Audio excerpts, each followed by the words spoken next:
বিসমিল্লাহির রহমানির রহিম। আমরা আজকের আলোচনায় অ্যাক্টিভ টু প্যাসিভ ভয়েসের বাক্যের কোন অংশের প্যাসিভ ফর্ম করার জন্য পার্টস অফ স্পিচের কোন অংশ প্যাসিভ ফর্মে গ্রহণযোগ্যতা পায় এবং কোন অংশ গ্রহণযোগ্যতা পায় না এ সম্পর্কে একটু জানব। আমরা আলোচনায় একটি বাক্য লক্ষ্য করব এবং বাক্যটা পর্যালোচনা করার পর দেখব বাক্যটাতে কি বোঝাইছে। আমরা যদি লিখি আই প্লে ফুটবল, এই বাক্যটাকে যদি আমাদের প্যাসিভ ফর্ম করতে বলা হয় তাহলে আমাদের আগে দেখতে হবে বাক্যের মধ্যে ভার্বের কোন অংশ রয়েছে, কেননা প্যাসিভ ফর্ম করার সময় কিছু নির্দেশনা আমাদের রয়েছে যা আমাদের অবশ্যই মানতে হবে। আমরা দেখতে পাচ্ছি বাক্যে লেখা আছে আই, প্রোনাউন লেখা আছে সাবজেক্ট, এটা বাক্যের, প্লে হচ্ছে ভার্ব। এখন বাক্যের ভার্বের পরে অংশকে আমরা অবজেক্ট বলি এবং অবজেক্ট বলার সময় আমাদের অবশ্যই লক্ষ্য রাখতে হবে ভার্বকে যদি আমরা হোয়াট এবং হোম শব্দ দ্বারা প্রশ্ন করি তাহলে ভার্বকে হোয়াট এবং হোম দ্বারা প্রশ্ন করলে যে উত্তরটা পাবো যদি সেটা মিলে যায় তাহলে তাকে আমরা অবজেক্ট বলতে পারবো। তাহলে আমরা যদি বলি আমরা কি খেলি, তাহলে দেখা যাচ্ছে আমাদের হোয়াট দ্বারা ভার্বকে প্রশ্ন করলে উত্তর মিলে যাচ্ছে, তাহলে আমরা এখানে বাক্যকে অবশ্যই অবজেক্ট বলতে পারবো। তাহলে এই বাক্যের এটা হচ্ছে অবজেক্ট।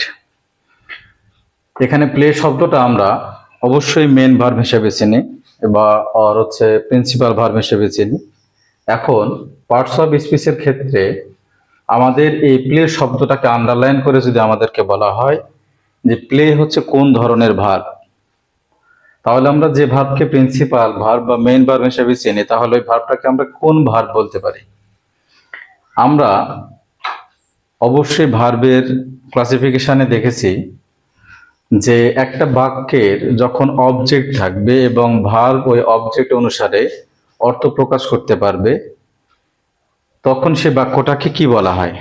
পক্ষান্তরে আমরা প্লে শব্দটা পরে যেহেতু অবজেক্ট আছে, এই প্লে শব্দেও পার্টস অফ স্পিচের কোন অংশ হবে এটা কনফিউশন হওয়াটা স্বাভাবিক, কিন্তু আমাদের ভার্বের আলোচনার মধ্যে বলা হয়েছে কোনো বাক্যের ভার্ব যদি অবজেক্ট ছাড়া পরিপূর্ণ অর্থ প্রকাশ করতে না পারে, কোনো বাক্যের ভার্ব যদি এই ভার্বটা যদি আমাদের অবজেক্টকে ছাড়া পরিপূর্ণ অর্থ প্রকাশ করতে না পারে তাহলে তাকে আমরা বলবো হচ্ছে ইনট্রানজিটিভ, ইনট্রানজিটিভ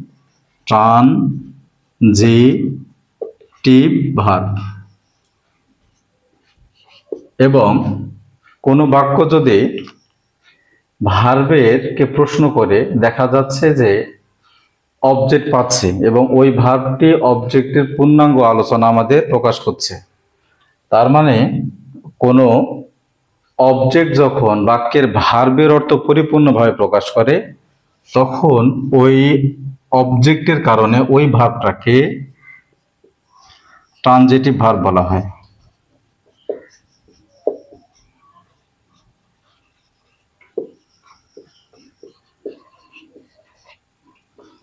তাহলে আমরা দেখতে পাচ্ছি এরকম আরেকটা বাক্য যদি আমরা দেখতে যাই তাহলে দেখতে পাবো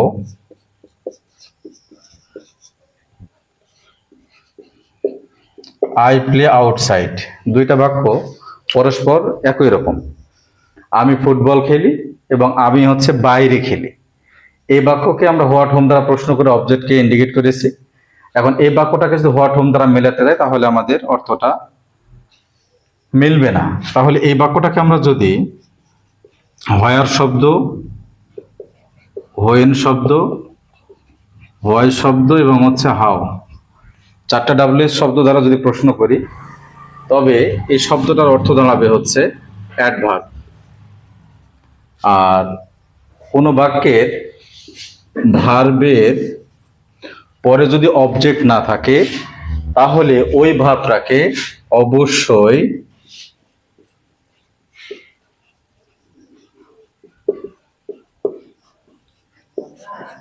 ইনট্রানজিটিভ ভার্ব বলা হয়। তাহলে আমরা এখান থেকে জানতে পারলাম যে প্লে শব্দটা তো হচ্ছে খেলা করা এবং প্লে হচ্ছে মেন ভার্ব, কিন্তু পার্টস অফ স্পিচের দিক থেকে প্লে শব্দটা কোন পার্টস অফ স্পিচ? তাহলে অবশ্যই আমরা জানি যে পার্টস অফ স্পিচের মধ্যে ভার্বের আলোচনা রয়েছে এবং এই ভার্বের পর যদি অবজেক্ট থাকে, এক কথায় অবজেক্ট যুক্ত ভার্বকে আমরা বলবো হচ্ছে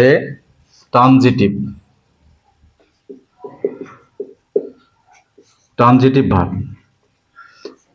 আর অবজেক্ট বিহীন যে ভার্বটা থাকবে সে ভার্বটাকে আমরা বলবো ইনট্রানজিটিভ ভার্ব।